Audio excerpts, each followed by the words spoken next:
Today on Mike Attempts, Honda Civic brake fluid flush. Honda recommends flushing the brake fluid every 3 years, so let's get to it. Jack up the car, place jack stands, and remove the wheels.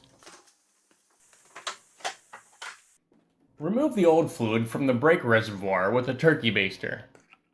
Not the one from the kitchen, buy one for the garage.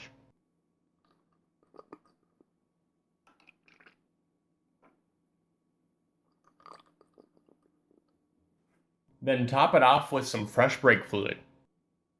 My Civic uses .3, but check your cap to be sure. When bleeding brakes, I've always started with the caliper furthest away from the brake fluid reservoir and finished with the one closest to the reservoir. However, this is what Honda recommends for my Civic, so I'm going to start with the driver's side front caliper and go clockwise. A one-person bleeder bottle like this will make your life a lot easier.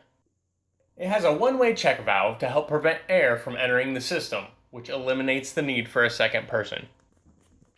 The bleeder screw is right there. Yank off the protective rubber cap and push on the bleeder bottle hose. This bottle also has a strong magnet, so you can stick it to the caliper or rotor.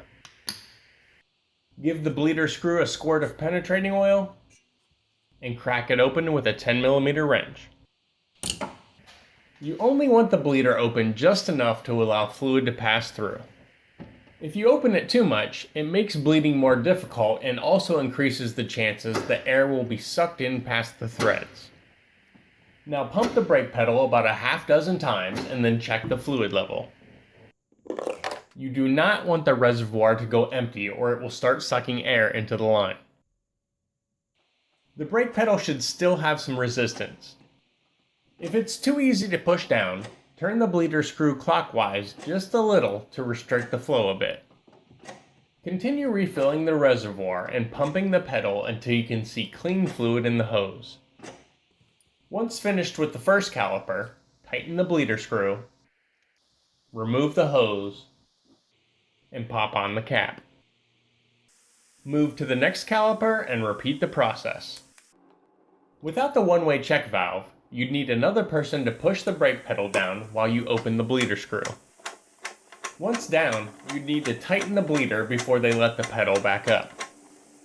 You and your helper would have to repeat this process many times for each caliper.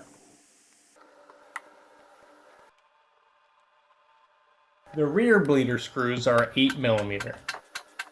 Even though it's not shown every time, I'm checking and refilling the brake fluid level after every 10 or so pumps of the pedal. Air is the enemy. If you allow it to enter the system, you'll have to bleed all of the calipers again to remove any bubbles. When you're finished with all 4 calipers, check the brake pedal to make sure it feels normal. Refill the brake fluid to the max line